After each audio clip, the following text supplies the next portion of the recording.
আসলে দেশে আওয়ামী লীগ ফিরে আসার কোনো সম্ভাবনা নেই এবং এটা খুব অস্বাভাবিক নয় যে বিভিন্ন দলের দৃষ্টিভঙ্গির ক্ষেত্রে কিছুটা মত পার্থক্য থাকে। আমি মনে করি যে বাংলাদেশ একটা ক্রিটিক্যাল টাইম পার করছে। এখানে সকলকেই অত্যন্ত ধৈর্য এবং পজিটিভ অ্যাটিটিউড নিয়েই আমাদেরকে ভূমিকা রাখতে হবে। বর্তমান যারা দায়িত্বে আছেন, যারা অন্যান্য প্রফেশনে আছেন, যারা রাজনীতিবিদ আছেন, সকলেরই প্রতি আমার আহ্বান জানাবে যে প্রত্যেকেই দায়িত্বশীলতার পরিচয় দেবেন এবং এমন কোনো ভূমিকা বা বক্তব্য থাকা উচিত হবে না যেটা নতুন করে উত্তেজনা এবং সমস্যার সৃষ্টি করবে। নির্বাচন অত্যন্ত প্রয়োজনীয় একটা বিষয় এবং ইন্টারিম গভর্নমেন্টের প্রধান কাজই হচ্ছে একটি সুষ্ঠু নির্বাচনের ব্যবস্থা করা এবং তার পাশাপাশি কিছু সংস্কারও আমাদের এখানে প্রয়োজন আছে, যেটা একটি সুষ্ঠু নির্বাচনের জন্য এবং সঠিক রাজনীতির জন্য। যমুনা স্মার্ট রেফ্রিজারেটর, স্মার্ট লাইফে স্মার্ট রেফ্রিজারেটর।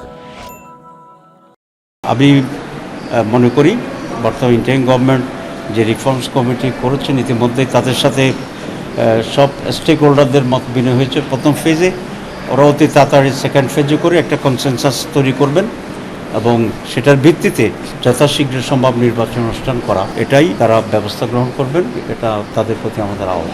আসলে দেশে আওয়ামী লীগ ফিরে আসার কোনো সম্ভাবনা এবং এটা খুব অস্বাভাবিক নয় যে বিভিন্ন দলের দৃষ্টিভঙ্গির ক্ষেত্রে কিছুটা মত পার্থক্য থাকবে।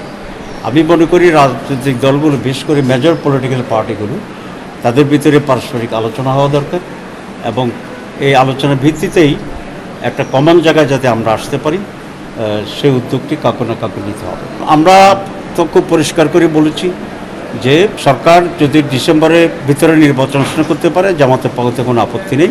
আর যদি খুবই প্রয়োজনের আরও 1 মাস 2 মাস সময় লাগে তাতেও জামাতের কোনো আপত্তি নেই।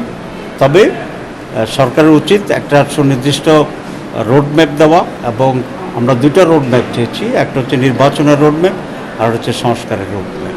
তো সুতরাং ইট মে বি ইন ডিসেম্বর অথবা এর কাছাকাছি কোনো একটা সময়ে নির্বাচন হওয়া উচিত।